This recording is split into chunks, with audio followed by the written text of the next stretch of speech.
नमस्कार दर्शक बंधु जय जगन्नाथ पुणी आसीगली गोटे नुआ वीडियो नहीं कि आज संध्यार भारी इच्छा है पापड़ी चाट खाया आठी पापड़ी चाट आम ओडिशा भली मिलवा कहीं मत लगलानी से भाविली निज हाथ जगन्नाथ चलो पापड़ी चाट ट्राए करिया। तो प्रथमे मु अटारे धनिया पत्र पेस्ट और लंका पटा को बाटिकिना बेली देली बेलिकी छोट छोट गोल करना प्रथमे छाणीदेली। देखुं केमी आवाज हो कुड़कुड़ हो ट्राए तो करली बट हो गला। तापर तार मसला प्रिपेयर करली। मसला पे आलू सीजा आलू पियाज धनिया पत्र टिके गाजर को कद्दूकस करके लंका गुंड लूण चाट मसला धनिया पुदीना चटनी टिके लेंबू चटनी आउ टिके सेव पकईकिना ताकू मिक्स करदेली। चलते ये करदे mix mix mix mix mix सला। नेक्स्ट पापड़ी को प्लेट रे एमती धीरे धीरे धीरे धीरे आराम रे सजैदेली।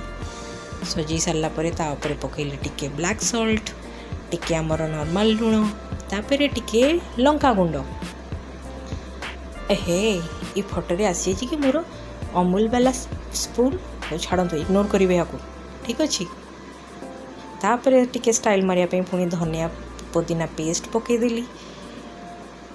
तापर धीरे धीरे यहाँ इमली चटनीटा मुझे मीठा बनई टिके खट्टा मीठा टेस्ट हेल्ले भल लगे ना से मीठा चटनी बनई इमली मीठा चटनी टिके तादरे पकईदेली। तापर से जो मसला प्रिपेयर करथिले से मसला को धीरे धीरे कि सबू पापड़ी ऊपर रखीदेली।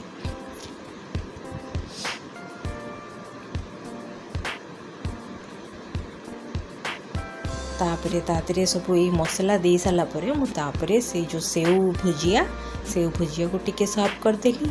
तापर पुणी टिके दही पकईदेली टिके चटनी आउ टिके आपड़ जदि चाहिए पकई पारे पकईकिना सर्व करली। टेस्ट तो भल होता बट मिछ कहबेनी टिके नरम हो जाता। यहाँ जदि करेंगे सांगे सांगे खाईदेवे जदि ठीक अच्छे मत जमी आसला मुझे करदेली बट होता तो भल टेस्ट तो भल लगुला।